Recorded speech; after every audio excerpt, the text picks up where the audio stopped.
దర్శకుడు సురేందర్ రెడ్డి కాంబినేషన్లో SRT entertainments banner కొన్నేళ్ల క్రితం ఒక ప్రాజెక్ట్ అనౌన్స్ చేసింది. దాదాపు 3 ఏళ్ల క్రితం పోస్టర్ కూడా విడుదల చేశారు. ఇప్పుడు సినిమా గురించి రామ్ తాళ్ళూరి మాట్లాడుతూ తమ బ్యానర్లో నిర్మితమవుతున్న మెకానిక్ రాకీ గ్లిమ్స్ విడుదల కార్యక్రమంలో పాల్గొన్న ఆయన విలేకరులు పవన్ సినిమా అప్డేట్ గురించి అడిగారు. దీనిపై ఆయన స్పందిస్తూ, ఇప్పుడు మన చేతిలో ఏం లేదు, ప్రస్తుతం ఏం జరుగుతుందో మీకు కూడా తెలుసు. మా సైడ్ వర్క్ పూర్తయింది, స్క్రిప్ట్ లాక్ చేశాం, పూజా కార్యక్రమాలు జరిగింది, ఇక అంతా ఆయన చేతుల్లోనే ఉంది. వారం క్రితం ఆయన్ని కలిసి అడిగా, వీలు చూసుకొని సినిమాలు చేయొచ్చు అని తెలిపారు. ఇటీవల ఎన్నికల్లో గెలిచిన పవన్ కళ్యాణ్ ప్రస్తుతం ఆంధ్రప్రదేశ్ డిప్యూటీ సీఎంగా పదవి బాధ్యతలు స్వీకరిస్తున్నారు. దీంతో తను నటిస్తున్న చిత్రంలో కాస్త బ్రేక్ పడింది. ప్రస్తుతం ఆయన చేతిలో 3 ప్రాజెక్టులు ఉన్నాయి.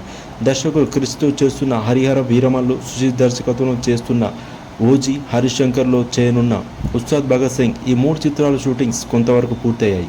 ఎన్నికల నేపథ్యంలో రాజకీయ ప్రచారం బిజీగా ఉండటంతో సినిమా షూటింగ్స్ దూరంగా ఉన్న విషయం తెలిసింది. పవన్ సురేందర్ రెడ్డి ప్రాజెక్టును 2020లోనే ప్రకటించారు. కానీ 2021లో పవన్ పుట్టినరోజున పురస్కరించుకొని పోస్టర్ విడుదల చేశారు.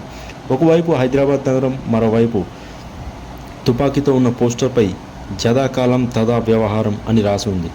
సమకాలీన అంశాలకు యాక్షన్ జోడించి తెరకెక్కించనున్నారు.